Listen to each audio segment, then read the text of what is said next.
24 ذی الحج کو، یہ 24 ذی الحجہ بڑی اہم تاریخ ہے، یہی وہ تاریخ ہے جب آیہ ولایت کا نزول ہوا، یہی وہ تاریخ ہے جب آیہ تطہیر نازل ہوئی، جب تعارف ہوا۔ مباہلہ اصل میں محمد و آل محمد کا الہی منشور ہے، مباہلہ جلوہ گاہ فضیلت اہل بیت ہے، مباہلہ اولین و آخرین میں اللہ نے جن کو منتخب کر لیا ان کا تعارف ہے جو کرایا جا رہا ہے۔ دنیا پہچان لے کہ جب توحید پر وقت آئے گا تو دفاع توحید کے لیے، دفاع حق کے لیے، دفاع قرآن کے لیے کون ہستیاں ہیں جو میدان عمل میں آگے قدم بڑھائیں گی، اچھی طرح دنیا پہچان لے۔ چنانچہ انہی ہستیوں کا تعارف آیہ تطہیر میں کرایا گیا، اور اس میں بھی یہ ملتا ہے بعض جگہ کہ آیہ تطہیر گھر میں نازل ہوئی، اور بعض روایات میں یہ بھی ملا کہ اسی میدان مباہلہ میں جب مباہلہ کے لیے پیغمبر اکرم تشریف لے گئے تو جو چادر اوڑے ہوئے تھے اس کا ایک گوشہ مولا کائنات کے سر پہ رکھا، ایک جناب زہرا کے سر پہ رکھا، حسن و حسین کو اس چادر کے اندر لیا اور آیہ تطہیر کا نزول ہوا۔ یہ بھی ممکن ہے کہ گھر میں بھی نازل ہوئی ہو اور یہاں دوبارہ آیہ تطہیر آئی ہو۔ بہرحال پیغمبر اکرم نکلے، اور یہ پیغمبر کا مباہلہ کے لیے نکلنا یہ بھی امت کو دعوت فکر ہے کہ قرآن سے دلیلیں دی جا رہی تھیں، مگر وہ جس کے سینے پر قرآن اترا وہ پیغمبر بھی قرآن سے دلیلیں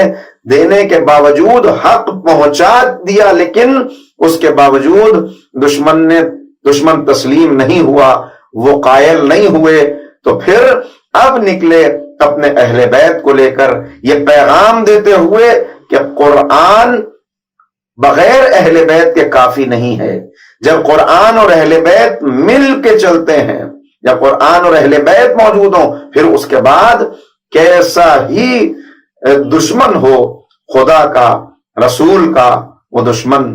زیر ہونے پر مجبور ہوتا ہے۔ چنانچہ آپ چلے، اور کس چاند سے چلے؟ ایک خاص انداز مباہلے کا ہوتا ہے۔ نماز فجر کے بعد طلوع آفتاب سے پہلے پہلے پیغمبر اس شان سے اپنے گھر سے روانہ ہوئے، اپنے بیت الشرف سے چلے کہ انگلی امام حسن نے پکڑی ہوئی تھی، گود میں امام حسین کو لیا ہوا تھا، عقب میں جناب فاطمہ تھیں، سب سے پیچھے مولا کائنات تھے، اور اس طرح ان 5 ہستیوں کا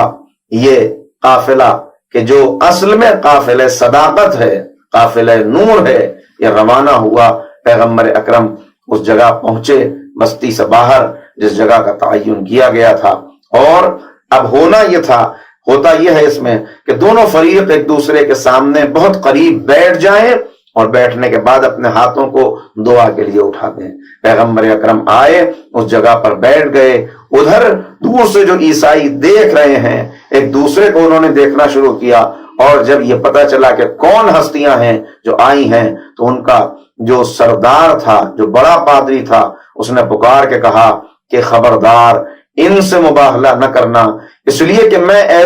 ایسی نورانی ہستیوں کو دیکھ رہا ہوں کہ اگر یہ اشارہ کر دیں تو پہاڑ اپنی جگہ چھوڑ دیں، اگر ان سے مباہلہ کیا تو عیسائیت کا دنیا سے خاتمہ ہو جائے گا، اگر ان سے مباہلہ کیا تو ہم عذاب الہی کے مستحق ہو جائیں گے، اور کوئی ہمیں اس عذاب سے بچا نہیں سکے گا۔ چنانچہ انہوں نے پیغمبر کی خدمت میں یہ عرض کی کہ اس لیے کہ جب جیسی پیغمبر تشریف لائیں تو آثار یہ تھے کہ درختوں سے پرندے تک اتر کے زمین پہ آ گئے تھے، اور انہوں نے اپنے پروں کو پھیلا کر زمین پر بیٹھنا شروع کر دیا تھا، یعنی عذاب کا آ جانا یقینی تھا۔ پیغمبر اکرم نے خود بھی بعد میں اس بات کو فرمایا کہ قسم اس خدا کی کہ جس کے قبضے قدرت میں میری جان ہے کہ اگر انہوں نے مباہلہ کیا ہوتا تو یہ بندروں اور خنزیروں کے اندر مسخ ہو گئے ہوتے، یہ پورا صحرا آگ سے بھر جاتا، نجران کا ایک درخت کے اوپر پرندہ تک باقی نہ رہتا، اور 1 سال کے اندر اندر اس زمین کے اوپر سے عیسائیت کا خاتمہ ہو جاتا۔ لیکن انہوں نے فوراً محسوس کر لیا کہ کن ہستیوں کو لے کے آئیں، چونکہ پہلے ہی یہ مشورہ کر چکے تھے کہ اگر نبی لشکر کو لے کر آئیں،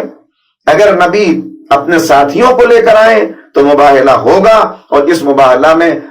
ہمارے ساتھ اللہ ہوگا۔ لیکن اگر وہ اپنے